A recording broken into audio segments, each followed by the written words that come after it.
Mtumishi wa Mungu, habari ya uzima? Salama kabisa. Habari ya siku ya leo ya Jumapili? Kwa kweli namshukuru Mungu, siku imeenda vizuri. Amina kabisa. Bwana, kuna haya mafundisho ambayo mtumishi wa Mungu anayafundisha ya imani ya wake wengi. Ndio. Mimi hapa nina swali langu, nilikuwa najiuliza, nikasema nitamuuliza nani. Bahati nzuri nimepata mtu wa kumuuliza. Hakika. Hivyo wanaume wanapoongeza, tuseme wanaposema naongeza mke wa kwanza wa pili, unaona wanaongeza kwa ajili ya kupata watoto tu, au wanakuwa na mambo mengine ambayo wanayajua wao? Nashukuru sana. Swali zuri.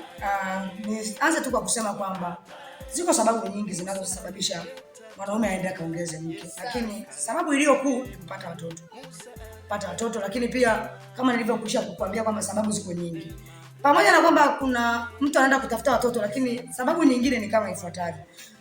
Hii sababu ni naweza nikasema kwamba ni kwenda kutafuta ushindi juu ya changamoto ya mambo ya chumbani. Unajua mambo ya chumbani yana changamoto nyingi. Na ndio maana ukisoma kwenye kitabu cha Wakorintho wa kwanza sura ya 7 tuanzie ule mstari wa 4 mpaka pale wa 5, Biblia inasema hivi: mke hana amri juu ya mwili wake, bali mumewe. Vivyo hivyo mume hana amri juu ya mke wake, bali mkewe.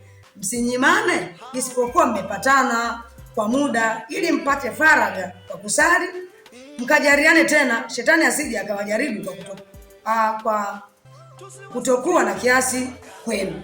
Umeona? Mke hana amri juu ya nini? Ya mwili wake. Na mwanaume vivyo hivyo hana amri juu ya nini?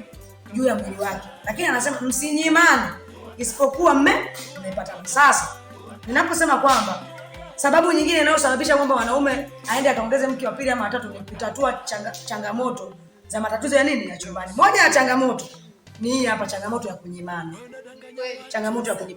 Na wakati Paulo anaongea, yani Roho Mtakatifu anaongea ndani ya Paulo kuhusiana na swala la kunyimana, alikuwa ameshajua kwamba huku makanisani ili tatizo lipo, watu wananyimana, umeelewa?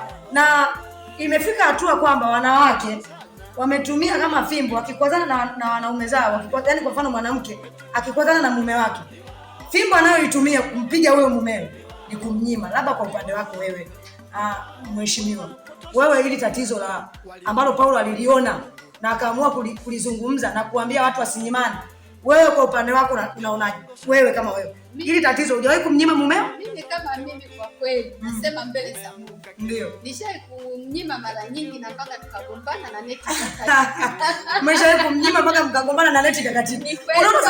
Unaona sasa nikwambie kitu.